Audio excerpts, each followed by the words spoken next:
خطر المخدرات. خطر المخدرات. المخدرات يا عباد الله سم وسهم من سهام الأعداء الذي ينشرونه في أوساطنا. المخدرات يا عباد الله التي أفسدت مجتمعات المسلمة وحصل بها من الانحطاط الديني والأخلاقي والعياذ بالله. يا شباب الإسلام، إن المخدرات تذهب العقل وتذهب الدين وتذهب كذلك العفة والشهامة. كيف لا ونحن نسمع اليوم من يقتل كأنه يقتل دجاجة، وإذا به قد شرب المخدرات بما يسمى الشبو وغير أسماء وألغاب كلها لعلة وكلها لداء من الأدواء التي سقط بسببها شبابنا. خطبة الجمعة لشيخنا الوقور عبد الغفور اللحجي حفظه الله، والتي كانت في 24 من شهر الله المحرم لعام 1445 للهجرة النبوية. سجلت هذه المادة في جامع الفردوس بمدينة عدن. إن الحمد لله نحمده تعالى ونستعينه ونستغفره، نعوذ بالله من شرور أنفسنا وسيئات أعمالنا، من يهده الله فلا مضل له ومن يضلل فلا هادي له، وأشهد أن لا إله إلا الله وحده لا شريك له، وأشهد أن محمدا عبده ورسوله. يا أيها الذين آمنوا اتقوا الله حق تقاته ولا تموتن إلا وأنتم مسلمون.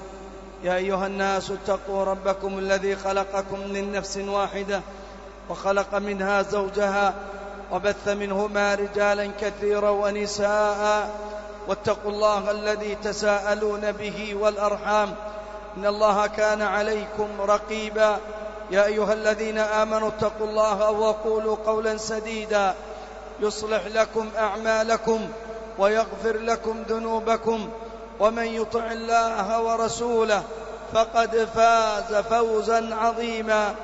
أما بعد، فإن أصدق الحديث كتاب الله، وأحسن الهدي هدي محمد صلى الله عليه وسلم، وشر الأمور محدثاتها، وكل محدثة بدعة، وكل بدعة ضلالة، وكل ضلالة في النار.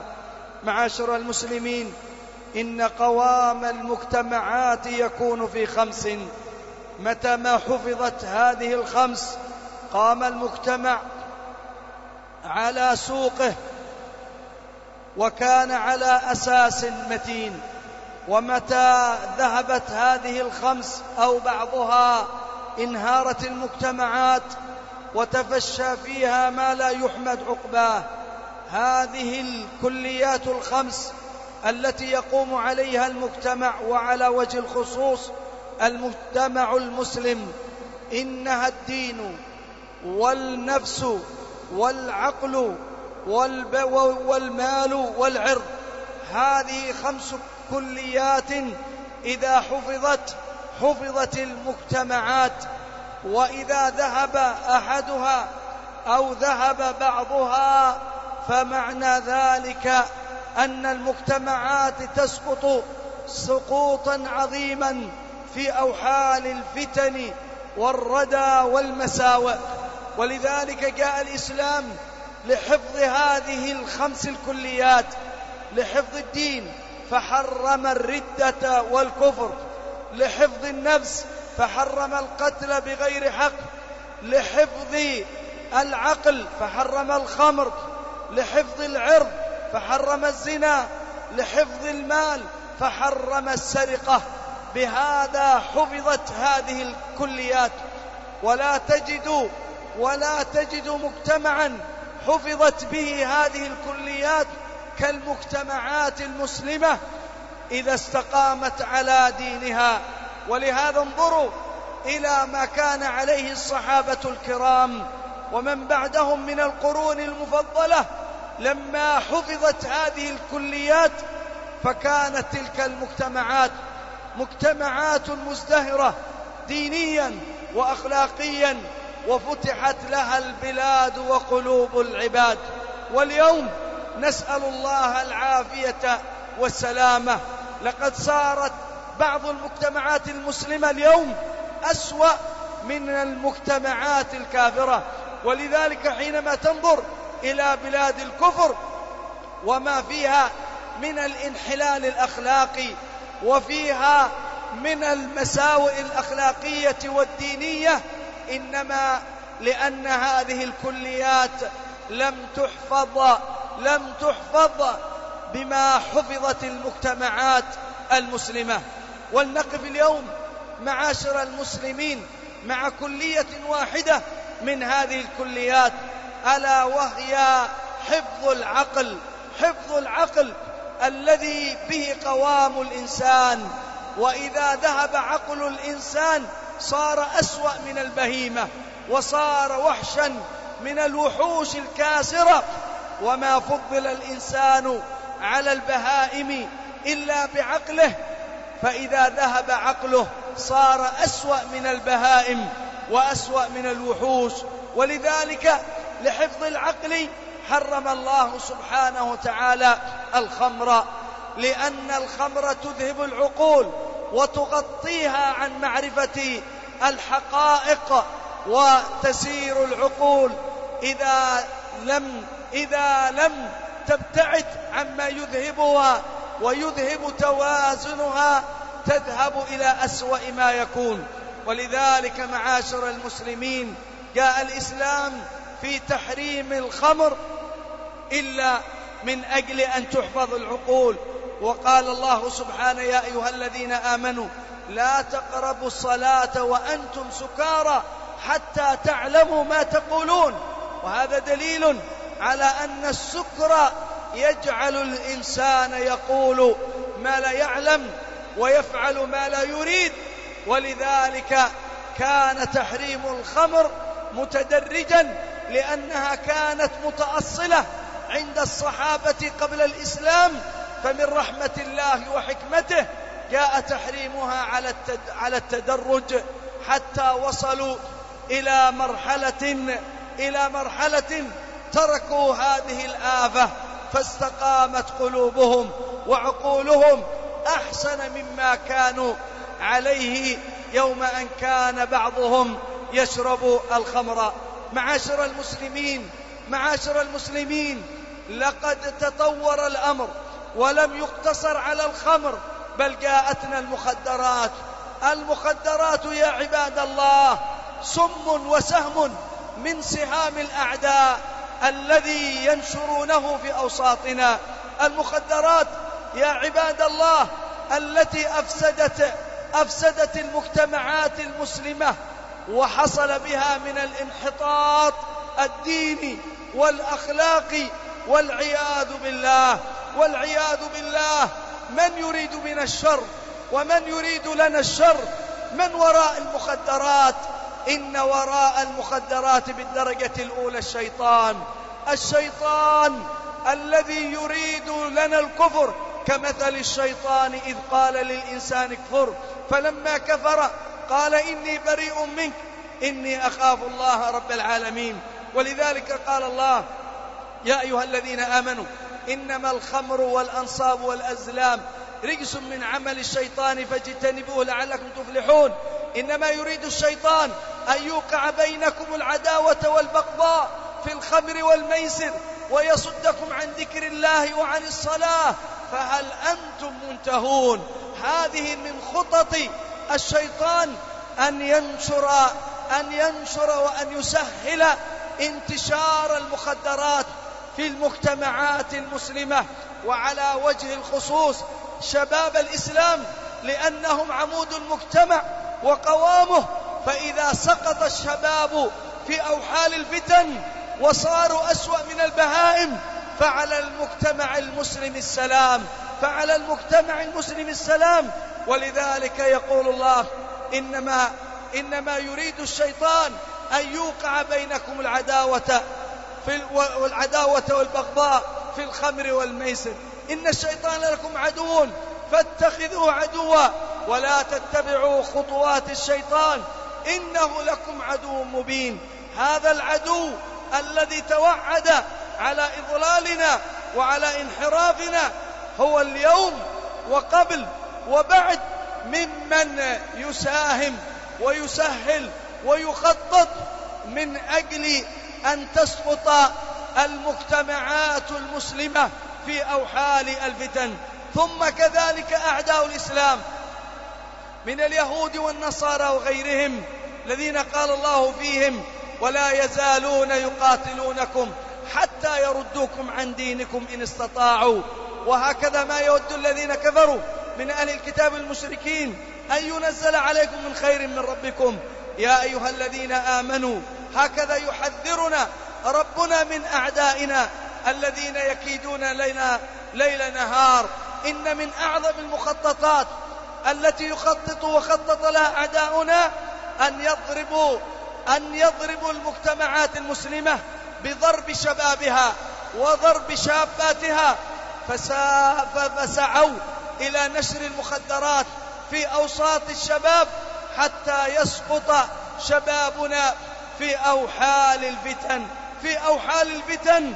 فهم الذين يبذلون الغالي والنفيس من أجل سقوط المجتمعات المسلمة، وليس هناك سبيل في سقوطها إلا بسقوط شبابها. كأس وغانية تفعل في الأمة المحمدية ما لا يفعله صاروخ ولا مدفع. فتنبهوا يا عباد الله، تنبهوا لهذه المخططات. ويا شباب الإسلام، أعداؤنا يريدون أن تسقطوا في أوحال الفتن، أن تتجردوا من دينكم ومن أخلاقكم ومن شبابكم حتى يحلو لهم الجو وينشرون بعد ذلك ما يريدون. فالشيطان وأعداؤنا هم الذين خططوا لنشر هذه المخدرات في أوساط المجتمع المسلم. يا عباد الله، يا شباب الإسلام، إن المخدرات تذهب العقل وتذهب الدين وتذهب كذلك العفة والشهامة. كيف لا ونحن نسمع اليوم من يقتل كأنه يقتل دجاجة، وإذا به قد شرب المخدرات بما يسمى الشبو وغيره، أسماء وألغاب كلها لعلة وكلها لداء من الأدواء التي سقط بسببها شبابنا. قتل وسفك للدماء ونهب للأموال، بل وذهاب حتى للغيرة وفعل ما لا يتوقع من دابة. كم من قصص يندلها الجبين. يا عباد الله، هل يتصور أن ابنا يزني بأمه؟ لا يفعل هذا حتى البهائم. ولكن اسمعوا إلى هذه القصة. يأتي هذا الابن وليس معه في البيت إلا أمه وهي تحبه، فيأتيها وقد ذهب عقله بالمخدرات، فجاء وأراد أن يعمل بها الفاحشة فأبت، فهددها إن لم تستسلم له فإنه سيقتل نفسه، وكان معه ما يحرق به نفسه من المحرقات أو غيرها. فالأم بكت وأشفقت على ابنها، وليس معها أحد في البيت إلا هي وإياه، فاستسلمت وهي تبكي ففعل بأمه الفاحشة. فلما ذهب سكره وانتفعت عنه المخدرات، شعر أنه أتى بشيء عظيم، فأتى إلى أمه فقال: يا أماه أشعر أني عملت شيئا لا يحتمل، فهل ما أظنه قد حصل؟ فما كانت من الأم إلا أن تبكي أمامه. ما تمالكت نفسها، فعلم أنه فعل الفاحشة بأمه، فذهب وتنحى عنها وصب على نفسه البنزين وأحرق نفسه، لأنه ما تحمل أن يصل الأمر إلى أن يفعل بأمه الفاحشة التي كان السقف لا يجمع لا يجمع إلا به وأمه. تلك الأم الحنون إذا به يعمل بها الفاحشة. وكم يا عباد الله اليوم نسمع فلان قتل فلانة وفلان قتل فلان، وإذا تفحصت في كثير من جرائم القتل ترى أن من وراءها الشبو، وأن من وراء المخدرات. وهكذا يريدنا أعداؤنا من شياطين الإنس والجن أن يقتل بعضنا بعضا، وأن ينتهك بعضنا بعضا، وأن تسقط مجتمعاتنا في أوحال الفتن. معاشر المسلمين، الخطر يداهم شبابنا إن لم نقف وقفة جادة. فعلى مجتمعنا وعلى شبابنا السلام إن لم نقف أمام هذا العداء وهذه المؤامرات من قبل أعداء الإسلام، فعلى شبابنا ومجتمعاتنا السلام. وسنسمع من الموبقات ومن المهلكات ما لا يتوقع. فما هو الحل؟ إن الحل يا معاشر المسلمين يكمن في 3 جهات هي المسؤولة الأولى عن هذا الخطر، وهي التي بإمكانها أن تدفع الخطر.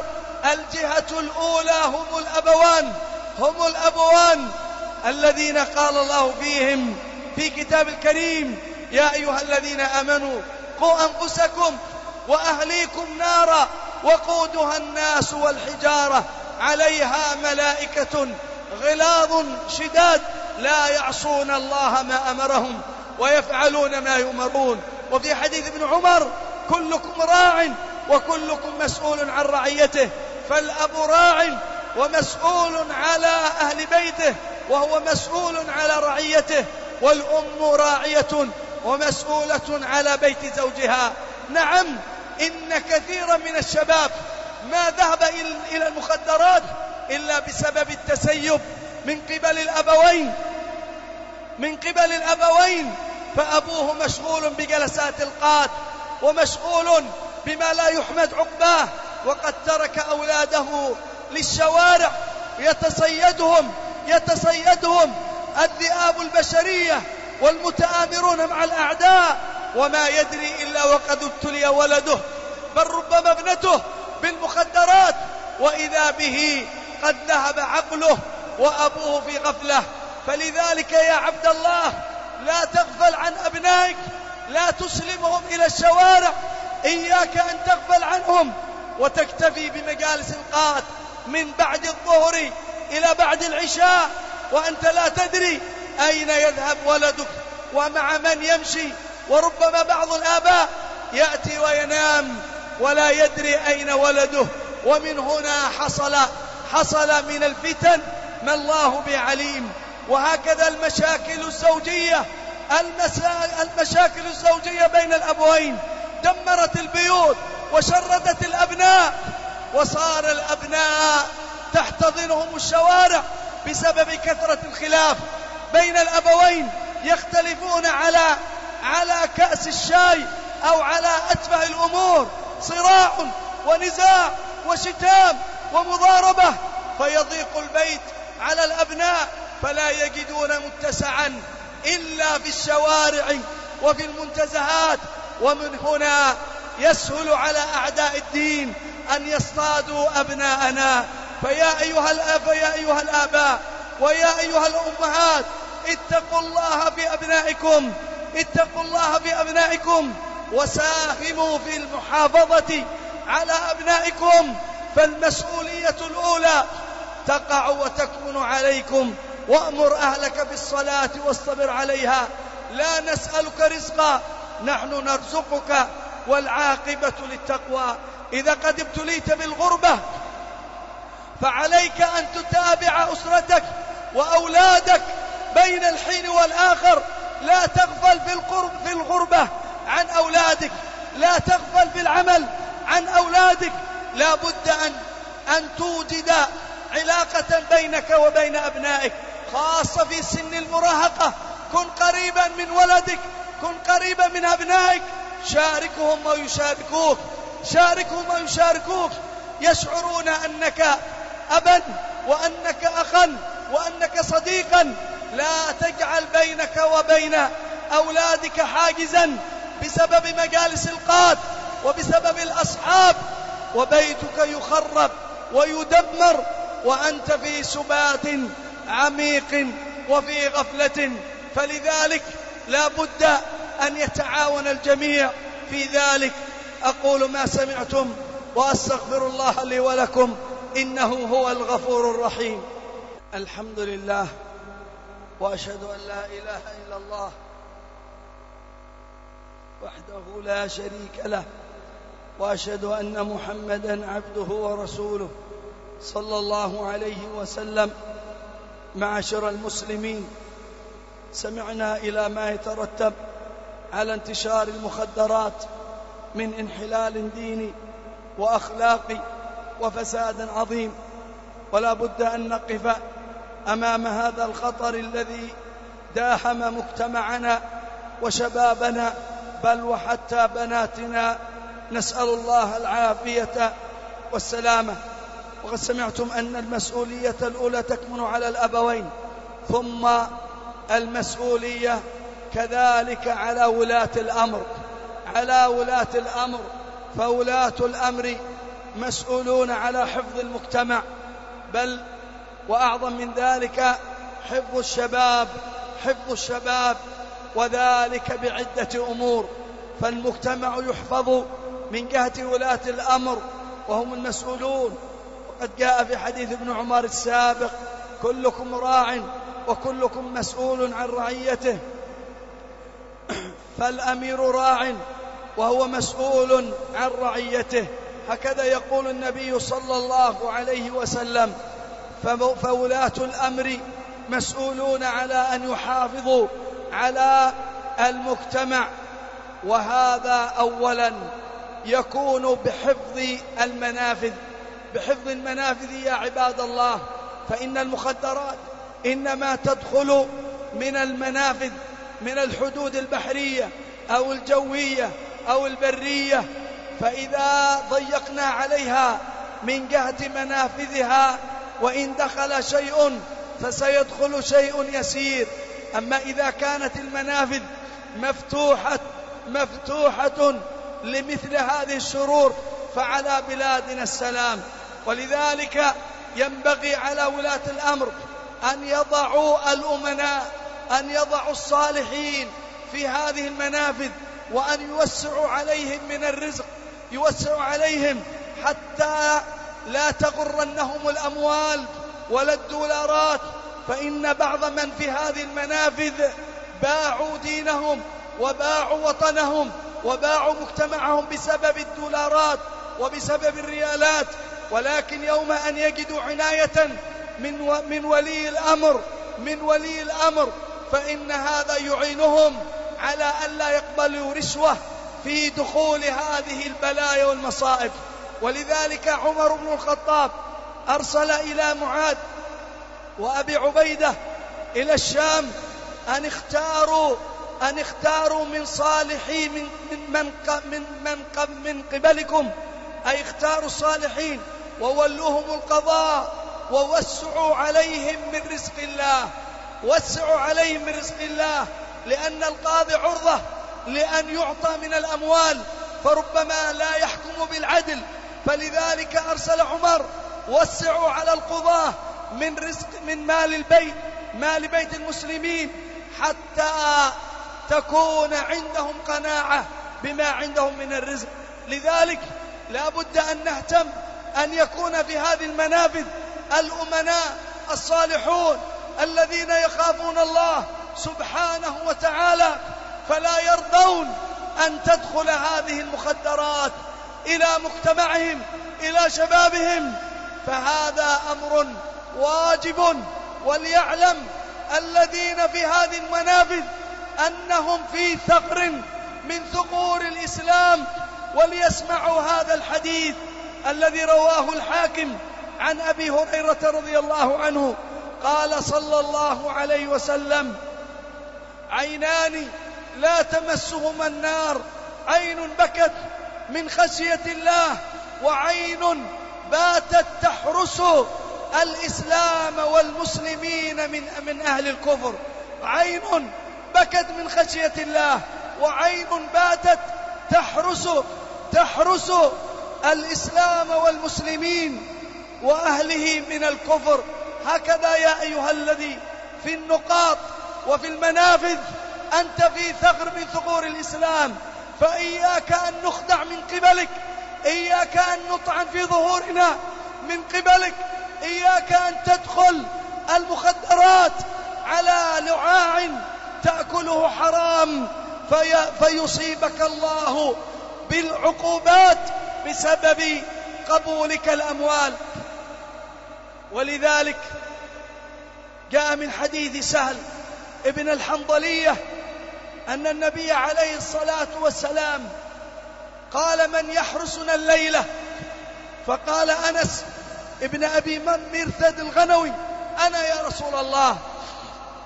فقال: انطلق إلى هذا الشعب، انطلق إلى هذا الشعب ولا نغرن من قبلك، أي لا نخدع من قبلك، فيدخل علينا أعداؤنا بسبب تفريطك أو بسبب نومك أو بسبب تساهلك، فلا نغرن من قبلك، أي لا نخدع من قبلك. وكم هم اليوم الذين يخدعون بلادهم وشبابهم وأوطانهم بسبب الدولارات. فالواجب على ولاة الأمر أن يختاروا في النقاط وفي المنافذ الأمناء الصالحين الذين عندهم من الدين وعندهم من الوطنية التي لا يرضوا بها بديلا، لا أموالا ولا مناصبا ولا غير ذلك. بمثل هؤلاء ستحفظ البلاد. أما أن نضع في هذه المنافذ من لا يخاف الله ولا كذلك ولا ينظر إلى وطنه ومستعد أن يبيع دينه ووطنه من أجل لعاع الدنيا، كذلك لا بد أن تقام هناك حملات على المروجين وعلى مافيا المخدرات الموجودة الآن. ولو كانوا ما كانوا لا بد أن تقف الدولة أمام المروجين الذين يستعملون الدولارات في نشر هذه البلايا والمصائب. فلذلك لا بد من وقفة جادة من ولاة الأمر في محاربة المخدرات والوقوف أمام هذه العصابات التي تنشر هذه المخدرات. وأما المسؤولية الثالثة فإنها على عاتقنا جميعا. فإذا تعاوننا بالنصيحة وبالأمر بالمعروف والنهي عن المنكر بإذن الله سنتغلب على هذا الوباء والداء. ولذلك الله سبحانه قال في كتاب الكريم: كنتم خير أمة أخرجت للناس تأمرون بالمعروف وتنهون عن المنكر. وهكذا نبينا صلى الله عليه وسلم يقول: من رأى منكم منكرا فليغيره بيده، فإن لم يستطع فبلسانه، فإن لم يستطع فبقلبه، وذلك أضعف الإيمان. أما إذا سكتنا المخدرات في أحيائنا والناس ساكتون من مشايخ الحارات أو من أئمة المساجد أو من الجيران يرون الشباب وهم يتعاطون المخدرات ولا يحركون ساكنا، فهذا نذير شر. فإن النبي عليه الصلاة والسلام قد قال: مثل الواقع في حدود الله والذي لا يقع فيها كقوم استهموا سفينة فكان الذين في أسفلها إذا استاقوا الماء صعدوا إلى الأعلى فقالوا: لو أننا نخرق خرقا في نصيبنا حتى لا نؤذي من فوقنا. قال النبي عليه الصلاة والسلام: فإن تركوهم هلكوا جميعا، وإن أمسكوهم ومنعوهم نجوا جميعا.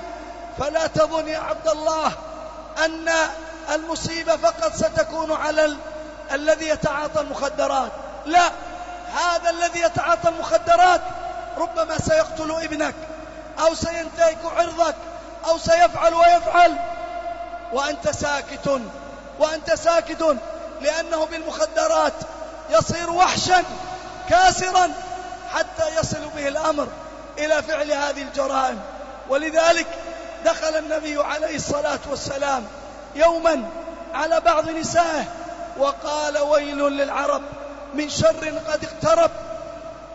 فتح اليوم من ردم يأجوج وماجوج مثل هذا، وحلق بين السبابة والتي تليها، فقالت: أفنهلك وفينا الصالحون؟ قال: نعم، إذا كثر الخبث. وهل هناك خبث أعظم من المخدرات بعد الشرك بالله؟ المخدرات التي يتجرد بها الإنسان عن الدين والأخلاق والقيم، فليس هناك شر مثلها في مثل هذا الزمان. فلذلك إذا سكت بعضنا بعضا، وإذا قلنا المسؤولية فقط على ولاة الأمر، ونحن لا نتعاون مع ولاة الأمر ومع أئمة المساجد في نشر الخير وإنكار المنكر، فإن هذا مما يسهم في نشر مثل هذه المصائب والجرائم. اللهم اهدنا إلى الصراط المستقيم وتب علينا إنك أنت التواب الرحيم. اللهم أصلحنا وأصلح شبابنا وأصلح نساءنا وأصلح أزواجنا. اللهم احفظ شبابنا يا رب العالمين، اللهم احفظهم من المخدرات ومن الفتن ما ظهر منهم وما بطن. اللهم انصر بهم الإسلام والمسلمين، واحفظ بهم حوزة الدين يا رب العالمين. اللهم من أرادنا وبلادنا وشبابنا بكيد فرد كيده بنحره واشغله بنفسه، واجعل تدبيره تدميرا له يا رب العالمين. اللهم اغفر لمن حضرها للجمعة ولوالديه ولأموات المسلمين. يا ربنا لا تدع لنا ذنبا إلا غفرته، ولا هما إلا فرجته، ولا دينا إلا قضيته، ولا مريضا إلا شفيته، ولا مبتلا إلا عافيته، ولا ضالا إلا هديته، ولا غائبا إلا رددته سالما غانما يا رب العالمين. اللهم ول علينا خيارنا ولا تول علينا شرارنا. اللهم أصلح ذات بيننا وألف بين قلوبنا واجمع كلمتنا على الحق يا رب العالمين. اللهم عليك بأعداء الدين من يهود ونصارى وملحدين ورافضة ونصيريين، فرق جمعهم وشتت شملهم واجعل الدائرة عليهم. اللهم انصر دينك وانصر أولياءك وانصر المجاهدين في سبيلك. وصل اللهم على نبينا محمد وعلى آله وصحبه وسلم.